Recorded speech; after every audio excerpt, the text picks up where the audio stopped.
2025년 9월 14일 3부 예배. 로마서 1장 2절. 성경에 약속된 좋은 소식. 복음은 오래전부터 하나님의 선지자들을 통해 약속되고 예언된 하나님의 말씀이다. 그러므로 구약 성경을 포함한 성경 전체의 중심 메시지가 바로 복음이다.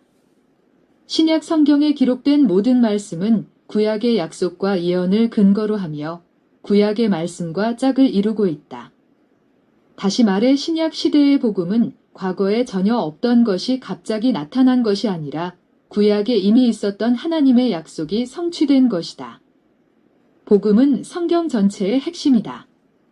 복음은 인류를 위해 일관되게 끊임없이 전해오는 가장 좋은 소식이다. 모든 세대의 인류를 위해 하나님이 작정하신 선물이며 구원을 주시기 위한 통로이다.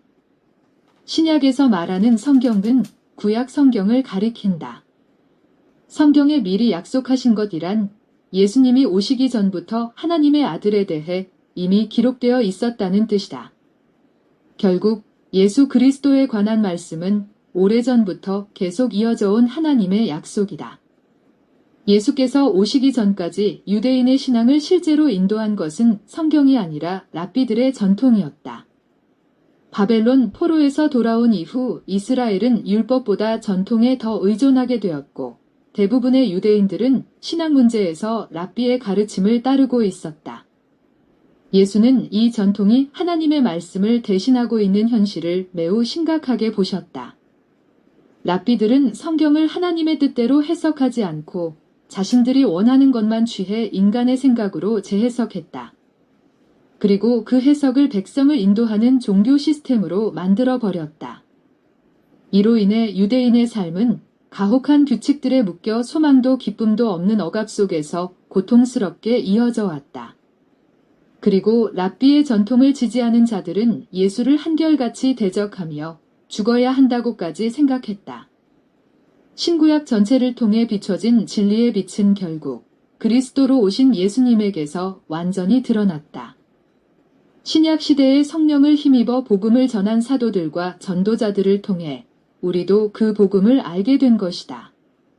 옛날에는 하나님께서 여러 부분과 여러 모양으로 선지자들에게 말씀하셨으나 마지막 때에는 아들을 통하여 우리에게 말씀하셨다. 하나님은 그를 만물의 상속자로 세우시고 그로 말미암아 모든 세계를 지으셨다.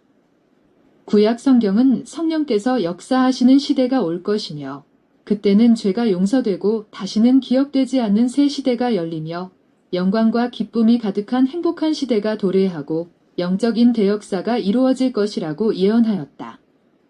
성경의 가장 근본적 메시지는 메시아의 오심이며 예수께서 바로 그 오랜 세월 동안 예언되어 온 주인공이시다.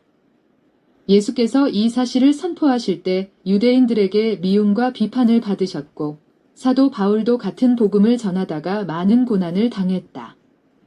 하나님께서 우리에게 복음을 허락해 주시고 씨름하여 오늘까지 우리를 위해 긍휼하신 마음으로 펼쳐주신 복음으로 인하여 우리는 은혜 속에서 살고 있는 것이다. 우리는 하나님이 예비하신 행복한 날을 향해 나아가야 한다. 복음이 우리 안에 굳게 자리 잡아 흔들리지 않도록 하고 예수 그리스도의 약속이 성취된 복음을 소중히 여기는 모두가 되어야 한다. 아멘.